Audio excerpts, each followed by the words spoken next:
नमस्कार मेरे कुछ कही कुछ अनकही के श्रोताओं। मैंने कहीं पढ़ा था कि हमारे विचार ही नतीजों को जन्म देने वाली वजह हैं। देखिए, आप जैसे विचार का बीज बोते हैं वैसा ही कर्म फलता है। कर्म का बीज बोने पर आदत वैसी ही फलती है।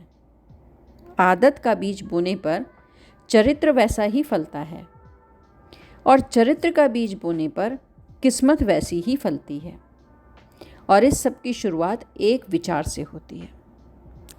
आज मैं आप सबको ये बात एक कहानी के माध्यम से समझाना चाहूँगी। ये कहानी मैंने जीत आपकी में पढ़ी थी। हालांकि वहाँ उसका संदर्भ कुछ और था, परंतु मुझे जो उसका अर्थ या संदर्भ उससे आया समझ में वो कुछ अलग आया। तो चलिए शुरू करते हैं। एक आदमी के मरने के बाद यमराज ने उससे पूछा कि तुम कहाँ जाना चाहते हो, स्वर्ग में या फिर नरक में। उस आदमी ने पूछा कि फैसला करने से पहले मैं दोनों जगह ही देखना चाहूँगा। यमराज उसे पहले नरक में ले गए।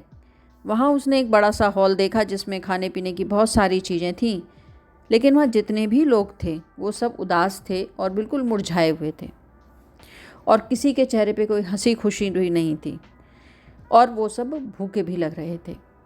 लेकिन उसने एक बात पर गौर किया कि वहाँ पर खाना तो बहुत सारा रखा था मेज़ पे, लेकिन उन सबके हाथों में 4-4 फुट लंबे कांटे और छुरियां बंधी हुई थीं, जिनसे वो कोशिश कर रहे थे कि मेज पे से उठा के खा लें, लेकिन वो खा नहीं पा रहे थे क्योंकि हाथ उनका मुंह तक नहीं पहुंच रहा था। फिर वो आदमी स्वर्ग में गया। वहाँ भी एक बहुत बड़ा हॉल था, उसमें एक बड़ी मेज पे बहुत सारा खाना रखा था, लेकिन उसने जो ख़ास बात देखी कि वहाँ पर जितने भी लोग थे वो सब बहुत खुश थे, खिले खिले थे और बिल्कुल भी मुरझाए हुए नहीं थे। तो उसने ध्यान दिया कि क्या बात है, ये लोग क्यों इतने खुश हैं, जबकि इनके हाथों में भी वैसे ही 4 फीट लंबे छुरी और कांटे बंधे हुए हैं। सब कुछ एक सा था, परिस्थिति दोनों जगह एक सी थी, लेकिन जो लोग थे उनमें अंतर था। तो जब वो ध्यान से उसने उस चीज़ को देखा कि ये लोग जो खाना खा रहे हैं वो कैसे खा रहे हैं, तो देखा वो दोनों मेज के दोनों तरफ लोग बाग खड़े हुए थे और वो अपना हाथ तो मोड़ नहीं सकते थे क्योंकि उसमें छुरी कांटे बंधे हुए थे, तो वो अपने सामने वाले को खिला रहे थे, जिससे सबका आपस में खाना खा के पेट भर रहा था। अब इसका नतीजा क्या था? खुशहाली, समृद्धि, आनंद और संतुष्टि।